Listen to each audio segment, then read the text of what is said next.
Karimannoor saint Mary's ഫൊറോന പള്ളിയിൽ പരിശുദ്ധ കന്യാമറിയത്തിൻ്റെയും വിശുദ്ധ സെബസ്ത്യാനോസിൻ്റെയും തിരുനാളിന് തുടക്കമായി.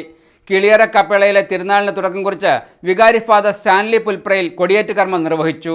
കരിമണ്ണൂർ സെന്റ് മേരീസ് ഫൊറോന പള്ളിയിൽ പരിശുദ്ധ കന്യാമറിയത്തിൻ്റെയും വിശുദ്ധ സെബാസ്റ്റ്യനോസിൻ്റെയും തിരുനാളിനാണ് തുടക്കമായത്. ജനുവരി 20, 31, ഫെബ്രുവരി 1, 2 തീയതികളിലാണ് ഭക്തിനിർഭരമായ തിരുനാൾ ആഘോഷങ്ങൾ. തിങ്കളാഴ്ച കിളിയറ കപ്പേളയിലെ തിരുനാളിന് തുടക്കം കുറിച്ച് വികാരി ഫാദർ സ്റ്റാൻലി പുൽപ്രയിൽ കൊടിയേറ്റ് കർമ്മം നിർവഹിച്ചു.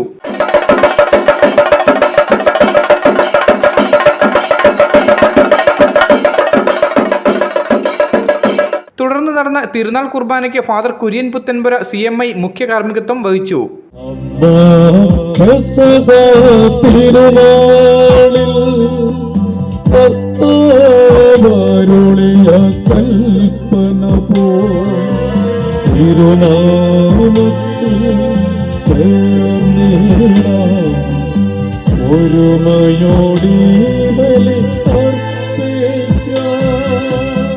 വിശുദ്ധ ബലിക്ക് ശേഷം പള്ളിയിലേക്ക് നടന്ന പ്രദക്ഷിണത്തിൽ 100 കണക്കിന് വിശ്വാസികൾ പങ്കെടുത്തു.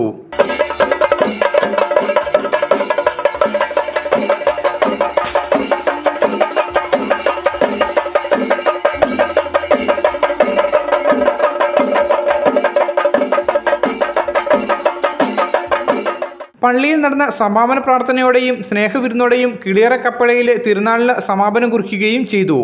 News bureau, Karimannoor.